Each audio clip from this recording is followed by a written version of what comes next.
kin ga guntun taban nan to makashin ne ya sha ta. Ta yaya ka tabbatar da haka? Yanzu magani ne zai dawo da kai wannan hotel din bayan ka san duk abin da yake faruwa, me yasa ba za ka iya neman wani pharmacy store ka sai maganin a can ba?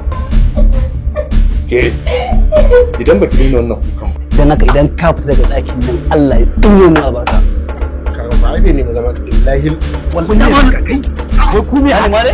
taron dangi na kwaba da Ya wai wa zai ma taron dangi? haka ba zai zama Allah Dan wai ku shi kenan yanzu ni ina matsayina na ustazu ba zan gaya muku ba ku ji sai ka ce kananan yara. wallahi a haka inda da ke sai ya mutu. Cika shi ku sake shi mana. Me haka Sake shi ustaz, sake shi Faisal. Malama.